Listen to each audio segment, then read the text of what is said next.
alaikum yan barka da yau. A bidiyon namu yau sai za mu iya cewa faɗakarwa ce za mu yi, ko kuma in ce tunatarwa, ko kuma in ce gaya wa mutane wani abu da ba sani ba dangance da sake rijista da ministan sadarwa ya ce za a yi, ko kuma kowane layi sai an samu number katin zama ɗan ƙasa tukunna kamin a iya ƙyallan ya ci gaba da amfani. To kasantuwar idan haka ta faru lokacin da aka ce za a yi wani aiki na ƙasa gaba ɗaya, gaskiya za a samu cunkoson al'umma ko kuma taro al'umma shagunan da ya kamata a je a yi aikin, musamman ce irin kamfanonin sadarwa irin MTN, Glo, Airtel, Nine Mobile. To gaskiya za ka isko layuka sun yawa. To dalilin haka yasa kamfanin MTN ya kawo tsarin yadda za ka yi kana kwance gida za ka iya saka, ko kuma za ka iya turo wannan number ta national ID card ɗinka domin a saka maka ita ga layinka da kanka ba tare da ka je ofis ko kuma wani waje ba. Abu ne mai sauki. Abinda kawai za a yi yanzu shine za mu gwada muku, mu je zuwa da farko. Abinda za ka bukata shine za ka bukaci browser irin kamar a ce Chrome, da yake mu da Chrome muke amfani, Opera kenan ta zuwa Android. Ko wace waya kake amfani da ita sai ka duba ka bincika wacce irin Opera kake amfani da ita, musamman ma sai dai Chrome za ta fi sauki kuma za ta fi amfani. Abin za ka sai ka buƙaci browser ɗin ga ta Chrome, sai ka shiga ciki. Don ka shiga ciki yawa kun gani gashi yanzu ta buɗe. To abin da za a yi nan shine za ka zo nan wurin yin sacin ɗin, ka shiga wurin yin sace ka rubuta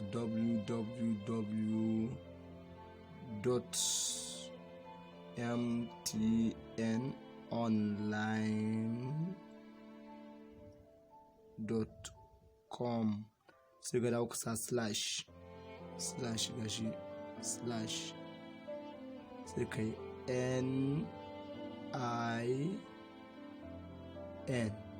To kun ga haka ka shiga shi www.mtnonline.com/NIN, sai ka tura. Kana tura za su nuna maka wasu bayanai da suka so ka cike tukunna. Yanzu bari mu je ku gani.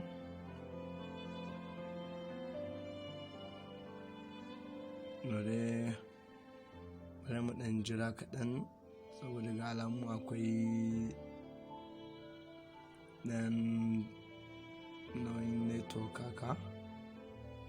Bayan mu dan jira mu gani. Bari mu gani. Kashin dai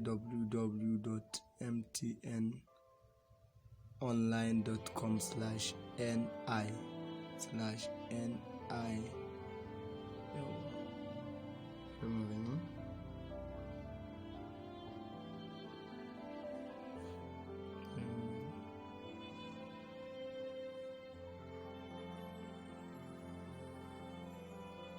Yauwa, to gashi ya bude yanzu. Kamar da kuke gani haka fuska shafin take.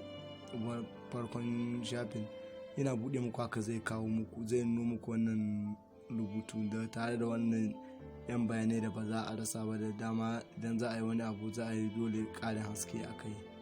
Yau yanzu gashi yanzu abin da kawai kake bukata ba wani abu bane illa kawai suka jawo nan sama sunan layin da ka san kayan rijista da sunan da ka san kayan rijistar layin, sunan ka na asali, sai ka saka shi cikin nan wurin bayanan. Gashi nan first name, last name, middle name. Middle name ma'ana sunan irin misali idan munan middle name da kace middle name abin da ake sa sunan mahaifiya, sunan mother's middle name shi ake sakawa nan.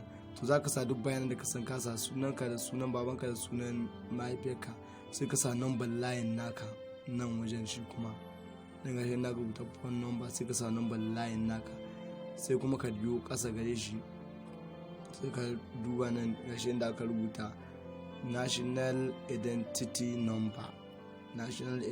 number, sai ka shiga cikin shi kuma sai ka ɗauko wannan katin naka na zama ɗan ƙasa, national ID card kin, sai ka shigo nan wurin sai ka saka nambobin su nan ina ka rubuta NIN saman katin naku ku kula inda aka rubuta NIN, sannan sai ka zo aka wasu nambobi gaba. To wannan nambobin su ake so ka zo ka saka su nan wurin, sai ka dawo nan ƙasa sai ka saka email address ɗinka wanda ka san yana amfani yana kan wayarka, wanda ta cikin su za a nuna tabbatar maka cewa lalle nambobin da ka tura masu kyau ne, kuma an hau da su kan layinka, sun hau kan layinka, saboda kan layinka baya cikin hatsarin da za a ce za a rufe shi, bai cikin layukan da za kamfani zai rufe da za ka tashi fara rufe layukan.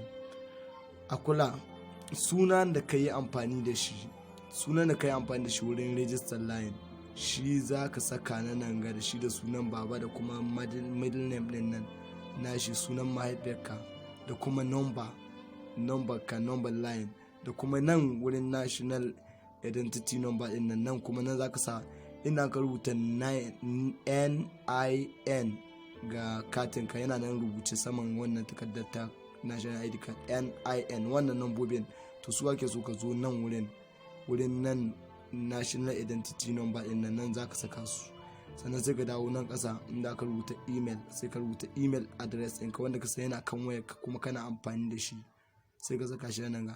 Kamfani sun kawo wannan ne saboda yanayin idan aka ce za a yi amfani da cewa sai an zo ofis ko kuma sai an zo ma'aikatar su ko kuma ofishin da yake kusa da kai, to gaskiya da wahala ka iya samu lokaci ɗaya, saboda za ka isko layuka sun yato. Shi yasa aka kawo wannan tsarin, da kanka za ka iya ka saka wannan nambobin ba tare da ka je ofishin ba. A kula kuma a yi share ɗin wannan bidiyon zuwa ga sauran mutane domin rage wa mutane wahalhalu na zuwa wurin yin updating ɗin wannan national identity number ɗin. Mun gode, a cewa kasancewa da mu.